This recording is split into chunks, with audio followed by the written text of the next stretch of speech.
कशा मित्रांनो, तुम्ही बघा आता परोळकर मॅथ अँड कॉमर्स कोचिंग क्लासेसमध्ये आपल्या संपूर्ण विद्यार्थ्यांचं हार्दिक स्वागत आहे. तर विद्यार्थी मित्रांनो बघा, तुम्हाला स्क्रीनवरती गणित दिसतच आहे की नाही. तर विद्यार्थी मित्रांनो, गणित ते जे आहे तुम्ही ते रिराईट करून घ्यायचं, म्हणजे तुम्ही ते लिहून घ्यायचं बेटा. लिहिल्याशिवाय तुम्हाला ते समजणार नाही. जोपर्यंत तुम्ही ते लिहिणार नाही तोपर्यंत तुम्हाला ते गणित लक्षात येणार नाही. म्हणून सांगतो बेटा की तुम्ही गणित एक्झाम्पल नंबर सगळ्यात पहिले लिहून घ्या, रिराईट करून घ्या. लिहिणे सगळ्यात जास्त महत्वाचं राहते आणि त्या गणिताला वाचणे आणि समजून घेणे हे सुद्धा सगळ्यात जास्त महत्वाचं राहते.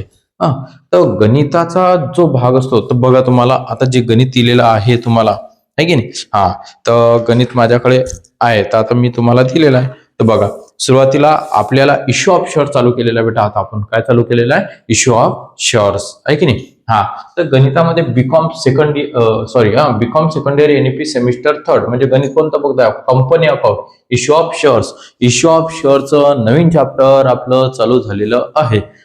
या एक्झाम्पल पासून फर्स्ट नंबरचं एक्झाम्पल आहे आणि या इश्यू ऑफ शेअर्स मध्ये बेटा वेगवेगळ्या प्रकारचे तुम्हाला 3 मेथड दिलेले आहेत त्यांनी. एक अप्लिकेशन, म्हणजे सुरुवातीला अप्लिकेशन रिसिव्ड लेस शेअर्स असतात, मग सेम शेअर्स असतात, मग लार्ज शेअर्स असतात. अशा 3 स्टेप असतात आणि त्या स्टेपमध्ये सुद्धा त्या 3 स्टेपमध्ये वेगवेगळ्या प्रकारचे तुम्हाला त्यांनी एंट्री विचारलेल्या असतात. तर तुम्ही मार्केटमध्ये शेअर्स हे बघितलेले असतील आणि तुम्हाला माहितीच असेल की मार्केटला शेअर्स विक्रीला असतात. त्यामुळे शेअर्स म्हणजे काय, ते सगळ्यात महत्वाचं तुम्हाला वाटायचं म्हणजे तुम्हाला पेपरमध्ये येऊ शकते. कधी कधी एक्सप्लेनेशन इश्यू ऑफ शेअर्स दाखवू शकतात. तर परंतु एक्झाम्पलच जास्त येतात. तर कधी थेअरी न सोडवता एक्झाम्पल सोडवा, कारण की एक्झाम्पलला तुम्हाला आखणी केली, मांडणी केली, तुमचं गणित चुकलं तरी तुम्हाला 4 पैकी 3, 3.5, 2.5 मार्क मिळू शकतात. 2.5, परंतु थेअरीला मार्क कमी मिळतात. तुम्ही कोणत्या स्टेप प्रमाणे लिहितात त्याच्यावरती ते डिपेंड राहणार. तर बेटा लक्ष द्या. तुम्ही आता ते गणित स्क्रीनशॉट काढला असेल, बघून घ्या. तर मी गणित वाचतो. त्याच्यामध्ये तुम्हाला आहेच दिलेलं, तरी मी साईडला एक बाजूला. तर बघा, आता Shri Ganesh company authorise shares आहे. सगळ्यात पहिले सुरुवातीचा एक्झाम्पल नंबर 1 आपण घेतलेला आहे. तर श्री गणेश कंपनी म्हणून, आहे की नाही. तर गणेश कंपनीने काय केलेलं आहे बेटा? Authorise shares capital divided into 50,000 shares of ₹10 each. म्हणजे त्या व्यक्तीने 50,000 शेअर्स, त्याच्याकडे 50,000 50,000 शेअर्स आहेत. किती थाउजंड शेअर्स आहेत समजून घेणे सगळ्यात जास्त महत्वाचं आहे. आणि व्हिडिओ आवडल्यानंतर वाटल्यास तुम्ही लाईक करा, शेअर्स करा आणि सबस्क्राईब सुद्धा करा आणि बेलचं बटन दाबा, म्हणजे प्रत्येक वेळेस नोटिफिकेशन हे तुम्हाला मिळत राहणार. आणि तुम्हाला एक्झाम्पल मध्ये पेपरमध्ये सुद्धा याच स्टेपमध्ये एक्झाम्पल येतील याची मला गॅरंटी आहे. आणि कोणतेही हे शॉर्टकट मध्ये लिहायचं नाही. याच्या बरेच जण बिंग जे राहते ते शॉर्टकट लिहून देतात, परंतु शॉर्टकट लिहू नका. बघा, ऑथोराइज शेअर्स हे जे असते, ऑथोराइज शेअर्स असते. ऑथोराइज, आता मी इथं दाखवलं तुम्हाला शॉर्टकट मध्ये. ऑथोराइज शेअरचा अर्थ असते अधिकृत भाग भांडवल, ज्याला मराठीमध्ये म्हणतात. तर अधिकृत भाग भांडवल सुद्धा असू शकते. तर म्हणून मी तुम्हाला सांगतो, कारण की कसं राहते, आपल्याला मार्केटमधून कधी पण आपण समजा, उदाहरणार्थ जसं की तुम्ही काय केलेलं असेल बेटा, की आपली शॉप आहे, तर शॉप ही मोबाईलची असेल किंवा एखाद्या मशिनरीची असेल, तर त्यामध्ये तुम्ही काय करता, तुमच्या गोडाऊन मध्ये तुमचे 50,000 मोबाईल आहेत. तर तुम्ही दुकानामध्ये तुमच्या शॉपमध्ये संपूर्ण घेऊन येता का? नाही. त्यामधले त्या व्यक्तीने काय केले, 50,000 मोबाईल मधले त्याच्या गोडाऊन मधून 40,000 मोबाईल हे त्यांनी इश्यू म्हणजे विक्रीला काढले. काय केले ते बेटा? विक्रीसाठी काढले, सेल करण्यासाठी. कशासाठी बेटा? सेल करण्यासाठी, आहे की नाही. मग त्यांनी दिलेलं आहे तिथं 40,000 इश्यू शेअर्स अमाऊंट कलेक्टेड, म्हणजे 40,000 शेअर्स ही अमाऊंट त्यांनी तिथं दाखवलेली आहे आपल्याला, इश्यू या 40,000 ची. त्यानंतर त्या व्यक्तीने काय केलेलं बेटा, की 30,000 शेअर्स त्याचे सेल झालेले आहेत. काय झालेले आहेत बेटा? हे सेल झालेले आहेत. तर याला माहिती आहे का, सबस्क्राईप्शन असं म्हणत असतात. काय म्हणत असतात बेटा? सबस्क्राईप्शन्स. हे लक्षात ठेवायचं की बा त्याला सबस्क्राईप्शन असं म्हणतात. हे मी नंतर लिहून देणार बॅलन्स शीट मध्ये. ओके. तर असं जरुरी नाही की आपल्या शॉपमध्ये आज माल आहे तर हा पूर्णच्या पूर्ण सेल होईल. असं होते का कधी? नाही, असं कधीच होत नसते. तुम्ही एक भाजीपाला व्यक्ती, म्हणजे भाजीपाल्यावाला सुद्धा व्यक्ती असेल आणि त्यांनी कोणत्या भाजीपाल्यामध्ये मेथी, सांबार, पालक अशा अनेक वस्तू, आलू, कांदा त्या व्यक्तीने विक्रीसाठी आणलेला असेल, तर त्याला सुद्धा गॅरंटी नसते की हा आपला माल आजच्या पूर्ण सेल होणार. म्हणून तो आणतो 50 किलो, त्याने आणले 50 किलो, त्याच्या गाडीवरती नेले 40 किलो विक्रीसाठी असं समजा उदाहरणार्थ, परंतु त्याचे सेल झाले किती 30,000. जी वस्तू तुमची जेवढी सेल झालेली असेल तुम्हाला कॅश ही तेवढ्याच वस्तूंची म्हणजे गुड्सची तुम्हाला काय होणार आहे ती रिसिव्ड होणार आहे. मिळणार की नाही साध्या सोप्या भाषेत, माझे 30,000 मोबाईल सेल झाले तर मला 30,000 मोबाईलचीच प्राइस म्हणजे किंमत ही मला रिसिव्ड होणार, त्यापेक्षा जास्त होणार नाही. म्हणून सांगतो बेटा लक्ष द्या. ओके, आलं का लक्षात? तर आता या गणितामध्ये त्यांनी आपल्याला दिलेलं आहे तर बघूया त्या व्यक्तीचे काय झालेलं आहे. त्यांनी ऑथराइज्ड शेअर्स कॅपिटल त्याच्याकडे भांडवल होतं, त्यानंतर dividend capital into 50,000 shares of ₹10 इच. तर एका शेअरची किंमत 10 रुपये आहे. एका शेअरची किंमत किती आहे 10 रुपीज. किती आहे बेटा 10 रुपीज. तर आता इश्यू ऑफ शेअर्स मध्ये कसं असते बेटा की तुम्ही जे बीसी असते तुम्हाला माहित आहे बीसी किंवा तुमचा मोबाईल किंवा तुम्ही कोणती machinery washing machine TV fridge गाडी 2 व्हीलर 4 व्हीलर या गाड्या तुम्ही परचेस करता. ह्या बजाज फायनान्स मध्ये समजा तुम्ही परचेस केले असेल किंवा फायनान्स मध्ये परचेस केलेले असतील तर तुम्ही त्याचे काय करता इन्स्टॉलमेंट इन्स्टॉलमेंट इन्स्टॉलमेंट इन्स्टॉलमेंट आहे की नाही. तर इन्स्टॉलमेंट देत असतो आपण. काय देत असतो इन्स्टॉलमेंट देतो. मग आता इन्स्टॉलमेंट देताना या व्यक्तीने 10 रुपयाचा म्हणजे तुम्ही अगर 100 शेअर परचेस केले, किती शेअर्स परचेस केलेले आहेत 100 म्हणजे 100 मोबाईल परचेस केले, परंतु 10 रुपयाचा एक मोबाईल आहे तर तुम्ही त्याला हप्ता देत असाल. तर त्यांनी सांगितलेलं आहे की अप्लिकेशनला किती 2 रुपये, त्यानंतर अलॉटमेंटला 3 रुपये आणि फर्स्ट कॉल 2 रुपीज आणि पुन्हा फायनल कॉलला सुद्धा 3 रुपीज. हे पहिले समजून घ्या. मी हे शॉर्टकट मध्ये लिहिलं आहे, नंतर तुम्हाला इथे लिहूनच देत आहे. तर त्याच्यामुळे अप्लिकेशन म्हणजे पहिला हप्ता, अलॉटमेंट सेकंड हप्ता, फर्स्ट कॉल थर्ड हप्ता आणि फायनल कॉल फोर्थ हप्ता. आता आपण त्याला वीकली जे म्हणतो मंथली, तुम्ही जे मंथली देऊन राहिले त्याप्रमाणे की मी 4 महिन्यामध्ये 2 रुपये 3 रुपये 2 रुपये याप्रमाणे तुम्हाला पूर्ण पैसे पे करीन. तर या पद्धतीने त्यांनी आपल्याला त्यांचे डिवायडेशन दिलेले आहे. तर आता बघा विद्यार्थी मित्रांनो, सगळ्यात पहिले कसं राहते की त्या व्यक्तीचे 30,000 चे शेअर्स अगर सेल झालेले आहेत तर तुम्हाला जनरल एंट्री सुद्धा 30,000 नीच दाखवा लागतात. हे सगळ्यात जास्त महत्वाचं आहे. आतापर्यंत मी समजून सांगितलं, याला स्किप करू नका. पुन्हा स्किप केलं असेल, गणित चालू नाही झालेलं स्किप केलेलं असेल, ते जे मी सांगितलं ते तुम्ही पुन्हा ऐकून घ्या मी काय सांगितलेलं आहे बेटा. तर हेडिंग लिहायचं. पहिले example number general entry in the general books of Shri Ganesh company, याला अर्धा मार्क तुम्हाला. किंवा आखणीला या हेडिंगला अर्धा मार्क. डेट लिहायची, पर्टिक्युलर अमाऊंट आणि अमाऊंट या पद्धतीने तुम्हाला आखणी करायची आहे. 1 नंबरला आता सुरुवातीला आपल्याला माहित होते त्यावेळेस म्हणजे आपल्याला माहिती होणार की आपल्याला काय झालं, आपले शेअर काय झालेले सेल झालेले आहे. तर बँकेच्या तर्फे व्यवहार असतो. हा कोणाचा तर्फे व्यवहार असतो बँकेच्या. म्हणून by bank account debit to shares application बेटा अप्लिकेशन अकाउंट इथं करायचं क्रेडिट. अप्लिकेशन अकाउंट क्रेडिट आतमध्ये लिहायचं. आता माझं थोडस ते इथं बाहेर गेलेलं आहे की नाही. बिंग जागा नसल्यामुळे बिंग शेअर्स अप्लिकेशन अमाऊंट काय लिहायचे बेटा अमाऊंट रिसिव्ड. हे रिसिव्ड झालेली आपल्याला रिसिव्ड ऑन 30,000 शेअर्स. किती शेअर्स सेल झाले आपल्या 30,000 शेअर्स. 30,000 शेअर्स सेल झालेले आहेत. 30,000 शेअर्स हे सेल झालेले आहेत. म्हणून 30,000 शेअर्स ऑन रुपीज कितीचे 2 इच. किती इच आहे 2 इच. म्हणजे 30,000 इंटू 2 30,000 इंटू 2 60,000. कसे आले बेटा हे 60,000. बघा मी पुन्हा सांगतो तुम्हाला, तुम्ही फक्त स्किप नका करू आणि व्हिडिओ आवडल्यास लाईक करा, शेअर करा आणि सबस्क्राईब जरूर करा आणि कमेंट सुद्धा करा की सर आम्हाला समजत आहे आणि बेस्ट. अजून तुम्हाला काही पाहिजे असेल तर मला त्याच्याशी कमेंट्स करा. माझा व्हॉट्सअप नंबर सुद्धा दिलेला आहे, त्याच्यावर सांगा मला चालेल. याचं मल्टिप्लिकेशन केलं. काय केलं बेटा आपण मल्टिप्लिकेशन. बघा 30,000 इंटू 2 60,000. ओके आलं लक्षात. सर 30,000 का बरं घेतले 40-50 का नाही घेतले मी सांगितलं तुम्हाला. 50,000 तुमचे ऑथराइज्ड शेअर्स आहेत म्हणजे आपल्याकडे अवेलेबल आहे. आपण मार्केटमध्ये 40,000 सेल केले करण्यासाठी दाखवलेले आहेत आहे की नाही. आणि 30,000 शेअर्स काय झाले आपले सेल झालेले आहेत. तर जे सेल झाले त्यांच्याच तुम्हाला एंट्र्या दाखवाव्या लागतात. खाली दिलेलं असते, तुम्हाला शेवटी खाली दिलेलं असेल पॅरेग्राफ मध्ये अलॉटमेंटच्या खाली अप्लिकेशन अलॉटमेंट तुम्हाला मी तो स्क्रीनशॉट दिलेलाच आहे, तुम्ही तो लिहा म्हणजे एक्झाम्पल लिहून घ्या आणि हे एवढंच क्लोज करायचं बेटा. त्यानंतर बाय, आता काय होणार हे ट्रान्सफर करू, आता आपल्या बिझनेसमध्ये आपल्या व्यवसायामध्ये आपण काय करू ते इन्व्हेस्टमेंट करू म्हणजे ट्रान्सफर करू, म्हणून बाय इथं लिहायचं आता by shares, shares application account debit to shares capital account credit. Bing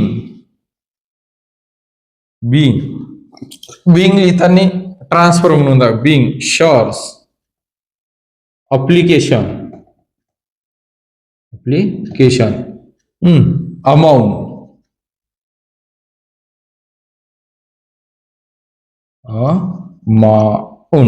okay amount किती 30,000 being shares application amount transfer लिहा डायरेक्ट, कारण की दुसऱ्या याच्यामध्ये ट्रान्सफर दाखवावं लागते, ट्रान्सफर टू कॅपिटल अकाउंट किती अमाऊंट ट्रान्सफर केली आपण 60,000 बेटा, किती ट्रान्सफर केली 60,000, ही गोष्ट लक्षात ठेवायची. ओके लक्षात. ह्या प्रत्येक अप्लिकेशनच्या आहे बघा इथं लिहून दिलेला मी, तर त्याच्यामध्ये बघा तुम्ही अप्लिकेशनच्या 2 एंट्र्या होतील, अलॉटमेंटच्या सुद्धा 2, फर्स्ट कॉलच्या 2, फायनल कॉलच्या सुद्धा 2. प्रत्येक allotment application first call final call के आपको 2 एंट्रिया करना पड़ेंगे. कितने एंट्रिया करना पड़ेंगे बेटा 2 एंट्रिया आपको करना पड़ेंगे. एंट्रिया एकदम इजीली है, कोई कठीण नहीं entry.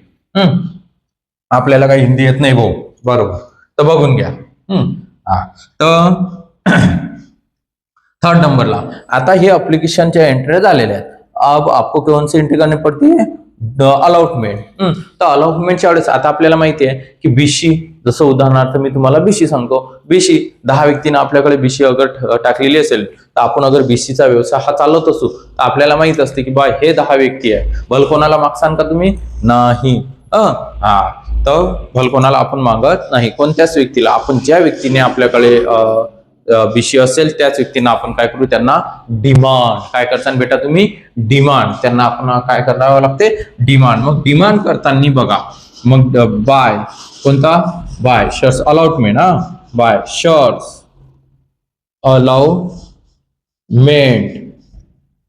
Account debit to shares capital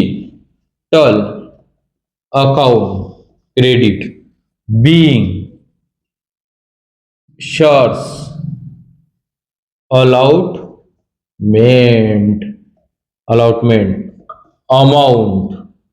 बाबा लक्ष द्या रे ओ पोरांनो, 30,000 शेअर्स ऑफ रुपीज किती इच आहे सांगा 3 इच आहे की नाही. तर बघा इथं इथं शेअर्स लिहिलेले आहेत, रुपीज नाही आहे बेटा. काय लिहिलं आहे तिथं, हे शेअर्स आहेत, शेअर्स आहे की नाही. हे शेअर्स आहेत 30,000 शेअर्स, हे रुपीज नाही सर, नाही तर हे पैसेच आहेत, हे पैसे नाहीत बेटा, हे काय आहेत आपले शेअर्स, मोबाईल आहेत, हे मोबाईल वस्तू गुड्स आहेत, ह्या गुड्स आहे की नाही. मग त्यानंतर या 30,000 इंटू 3, 30,000 इंटू 3 90,000, 3 चा 9 आहे ना, 3 चा 9. नाही तर सर आम्हाला समजून राहिलेलं नाही असं नका म्हणू. एकदम स्टेप बाय स्टेप मी तुम्हाला समजून सांगत आहे, फक्त एक्झाम्पल तुमच्या डोळ्यासमोर ठेवा तुम्ही.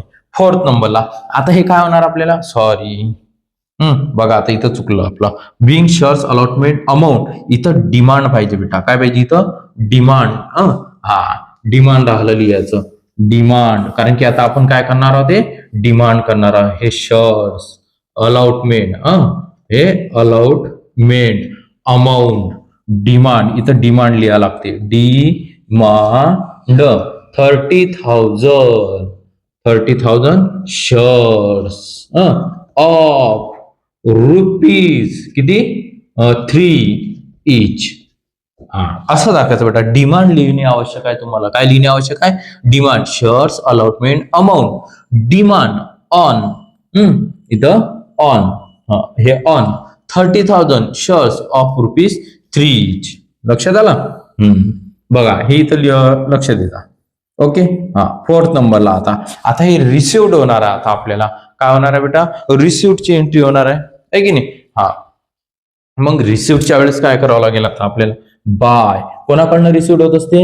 बँकेकडनं. By bank account debit. By bank account debit to shares आहे की नाही? शेअर्स अलॉटमेंट मेंट अकाउंट क्रेडिट बिंग काय listen? Being shares allotment amount. Received लिहायचं इथं. Received on 30,000 shares of ₹3 each. म्हणजे तुम्हाला 30,000 शेअर्स ₹3 प्रमाणे रिसिव्ड झाले. 30,000 शेअर्स ₹3 प्रमाणे रिसिव्ड झालं. पिंट्या लक्ष दे इकडे. हे 30,000 शेअर्स ₹3 प्रमाणे रिसिव्ड झाले म्हणजे आपल्याला 90,000 लिहावं लागतात. 90,000 इथं किती लिहावं लागतात पिंट्या? 90,000. आलं का लक्षात? नाही तर सर समजलं नसेल तर माझ्या व्हॉट्सअपवरती काय करायचं? मेसेज करायचा आणि विचारून घ्यायचं. आता हे मी पुसतो. हे मी पुसतो बेटा आता. ओके. आता कारण की आपल्या अजून किती एंट्री राहिल्या? 4. किती राहिले अजून? 4 आहे की नाही? तर बघा आता बा इथं आखणी केली. इथं 2 आडव्या रेषा मारल्या. आता नेक्स्ट पेज वरती तुम्ही अगर आखणी करत असाल आखणी तर इथं आडव्या रेषा मारायच्या नाही तर तुम्ही इथं आडवी रेष मारली अशी. पेपरमध्ये गणित संपलं. इथं संपलं असं समजल्या जाणार. ही गोष्ट लक्षात ठेवायची. म्हणून सांगितलं. नाही तर त्याला मार्क मिळत नाही. आता बघा हा कोणता कॉलम आहे तुमचा? डेटचा. Date particular amount date particular amount. किती नंबर? 5 नंबर. कोणता कॉल आहे? प्रत्येक कॉलला तुम्हाला नाव दिलेलं आहे. नेम आहे. स्वतःला नाव आहे ना तुम्हाला? की तुमचं नावच नाही? काही बी हका मारता का? इंट्या बिंट्या.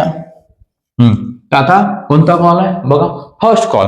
तर फर्स्ट कॉलच्या वेळेस त्यांनी काय सांगितलं? फर्स्ट कॉलची सुद्धा डिमांड करायची. आता आपल्याला करायची डिमांड. काय करायची बेटा? Demand by shares first call account आहे की नाही? अकाउंट हे पुन्हा इथे लिहिलं आहे की नाही? म्हणून तेच म्हटलं जागा करून नाही. हे असं by shares first call first call account debit. First call account debit to shares सांगा कॅपिटल. काय होणार बेटा?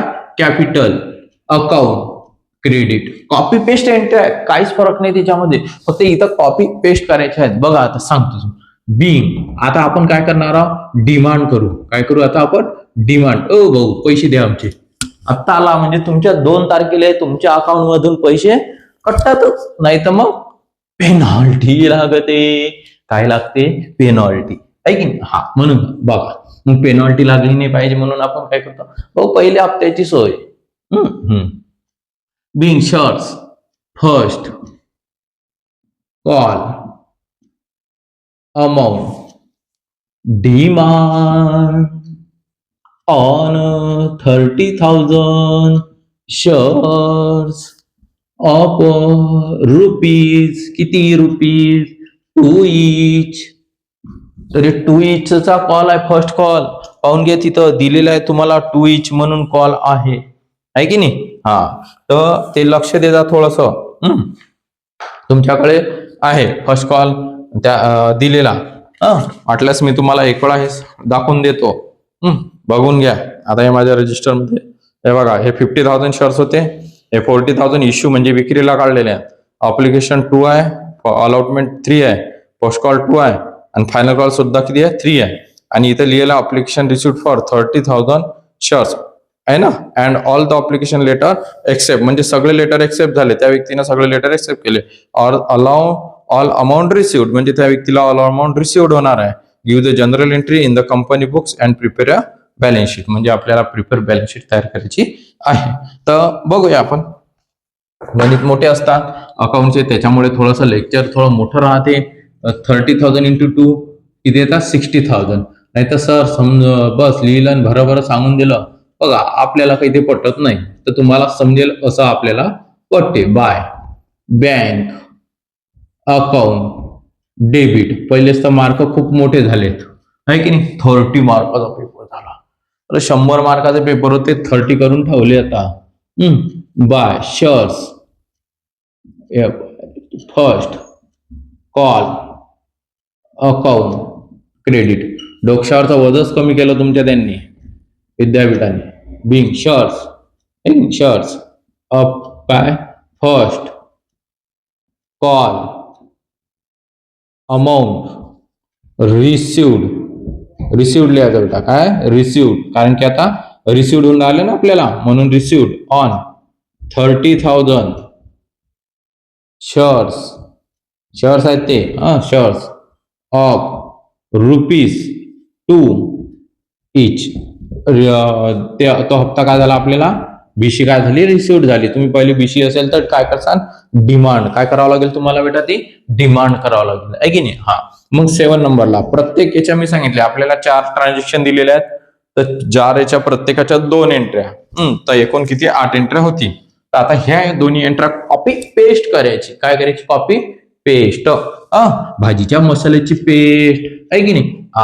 ती पेस्ट नाही कॉपी पेस्ट. बाय कोणता कॉल आहे आता फायनल कॉल. कोणता कॉल आहे तुमचा फायनल कॉल. डिमांड करू आता आपण. काय करू बेटा डिमांड शेअर्स बघा final call account debit. Final call account debit to shares capital account credit. Being shares कोणता call final call amount demand. काय करायचे बेटा आपल्याला demand on 30,000 shares of ₹3 each. कितीचे 3 इचेच आहे ना त्याच्यामध्ये हा शेवटचा कॉल. पाहा 3 इच यांचं मल्टिप्लिकेशन 90,000. किती 90,000. प्रत्येक नंतर गणितामध्ये न्यू पॉइंट येतो त्याच्यामुळे लक्ष ठेवा.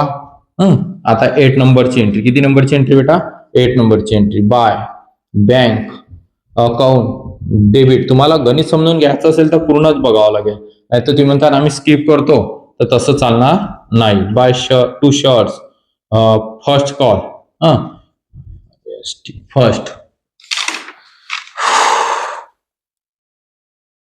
Bye shares first call account sorry final call. तेच तर म्हटलं फायनल कॉल चालू आपला. फायनल कॉल हे account credit. Final call account credit. Being shares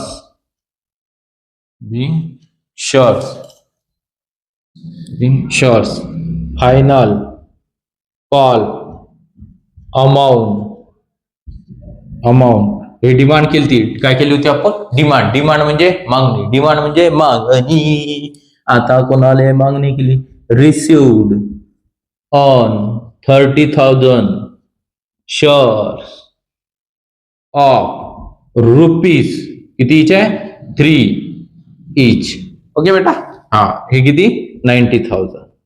बघा हे पण 90,000. म्हणजे या पद्धतीनं तुमच्या एंट्र्या ह्या 8 झाल्या. ओके आलं लक्षात. व्हिडिओ आवडल्यास लाईक करायचं शेअर करायचं आणि सबस्क्राईब सुद्धा करायचं. व्हिडिओ झालेला नाहीये गणित आपलं संपलेलं नाहीये. तर मी काय सांगतो लक्ष द्या. तर इथं हे सगळ्यात शेवटी असं पूर्ण टोटल क्लोज करायचं. इकडे अगर तुमच्या पहिल्या पेजवर गणित असेल तर क्लोज करायचं नाही, क्लोज करायचं नाही पूर्ण. इथं शेवटची जी एंट्री असेल तिथं तुम्हाला ते क्लोज करावं लागेल. आलं समजलं लक्षात? तुम्हाला स्क्रीनशॉट काढायचं काढून घ्या. आपण त्यानंतर बॅलन्स शीट बघू. त्यामध्ये त्यांनी बॅलन्स शीट सुद्धा आपल्याला विचारलेली आहे. या पद्धतीमध्ये मी तुम्हाला हे गणित संपूर्ण समजून सांगितलं. तर बघा आता आपण काय करूया. बघा रे पिंट्यानो, मी आता तुम्हाला टाइम वाचवण्यासाठी एकदमच पहिले सुरुवातीलाच लिहून ठेवलं. हा म्हणजे बघा, in the books of Shri Ganesh company balance sheet आहे की असं हेडिंग टाकायचं बेटा. त्या गणिताची बॅलन्स शीट बनवण्यासाठी काय करायचं, हेडिंग टाकून घ्यायचं in the books of Shri Ganesh balance sheet. त्यानंतर लॅबिलिटी अमाऊंट असेट आणि अमाऊंट तुम्ही शिकलेलेच आहे. अगर तुमचं कॉमर्स असेल 11वी 12वी 11 12ला तर तुमचं फायनल अकाउंटला बॅलन्स शीट झालेली आहे. त्याच्यानंतर सेकंड सेमला सुद्धा बॅलन्स शीट झालेली आहेच. आता माझ्याकडे असते तर मग मी एकदम परफेक्ट शिकून दिलेलं असतं पहिलेच. माझ्याकडच्या विद्यार्थ्यांना सगळ्यांना balance sheet out of pass झालेले विद्यार्थी आहेत 11वी 12वीला. 90 95 असेच मार्क आहेत 12ला त्यांना. काही टेन्शन नाही अकाउंटमध्ये माझ्याकडचे. तर बघा आता विद्यार्थी मित्रांनो, सुरुवातीला आपण बघितलं होतं की ऑथोराइज्ड शेअर्स कॅपिटल म्हणून दिलेलं आहे. तर ऑथोराइज्ड शेअर्स कॅपिटल त्यांना आपलं किती होतं बेटा? ऑथोराइज्ड शेअर्स कॅपिटल 50,000 होतं की नाही? 50,000. तर 50,000 किती रुपयाचा एक शेअर्स होता? एका शेअरची किंमत बघायची. 1 शेअरची किंमत किती सांगितली होती त्यांनी आपल्याला? बघा मी तुम्हाला दाखवतो वाटल्यास. 1 शेअरची किंमत दिलेली होती आपल्याला बेटा त्यांनी. ते ही या बाजूला आहे. सॉरी. तर तुम्हाला 1 शेअरची किंमत जी दिलेली होती बेटा 10 इच होती. किती इच होती? 10 इच. दिसलं? हे 10 इच होती. तर श्री गणेश कंपनीचं आपल्याला 10 इच दिलेलं आहे, म्हणजे इथं लिहायचं 10. मग 50,000 इंटू 10 करायचं म्हणजे येतात 5 lakhs. किती येतात बेटा? 5 lakhs. हे करायचं याला क्लोज. याला काय करायचं? क्लोज. कारण की ही काय आहे, गुड्स काय आहेत कुठे होते? आपल्या गोडाऊनला, म्हणून त्याला करायचं क्लोज. इश्यू म्हणजे आता आपण विक्रीला काढलेले आहेत त्यापैकी किती विक्रीला काढलेले आहेत? 40,000 म्हणजे इंटू किती? 10 म्हणजेच येणार आहे ते 4 lakhs. किती येणार बेटा? 4 lakhs. ही सुद्धा काय करायची आपल्याला? क्लोज. कारण की यांची सुद्धा अमाऊंट आपल्याला रिसिव्ह झालेली नाही. हा एक असते. त्यानंतर आपले जे सेल झालेले आहेत त्यांची अमाऊंट लिहायची आपल्याला इथं 30,000 इंटू 10. 30,000 इंटू 10 म्हणजेच किती येणार आहे? 3 lakhs. किती येणार बेटा? 3 lakhs आहे की नाही? झालं. आणि हे तर आपण वरच्या क्लोज केलेल्या आहेत दोन्ही, तर ती अमाऊंट इथं खाली लिहायची नाही. जी आपल्याला रिसिव्ह झालेली असेल तीच अमाऊंट आपल्याला दाखवावं लागेल बॅलन्स शीट म्हणजेच 3 lakhs. आणि इकडे लिहायचं bye bank account 3 lakhs. Okay, आलं लक्षात? आणि हे सगळ्या शेवटी काय करायचं? क्लोज करायचं. काय करायचं बेटा? क्लोज करायचं. आलं? समजलं का? व्हिडिओ आवडल्यास लाईक करा, शेअर करा आणि सबस्क्राईब. बघा आता काढून घ्या. तुम्हाला स्क्रीनशॉट काढायचा असेल तर ओके, काढला, काही हरकत नाही. ठीक आहे. कमेंट्स करा आणि सांगा. जय हिंद, जय महाराष्ट्र.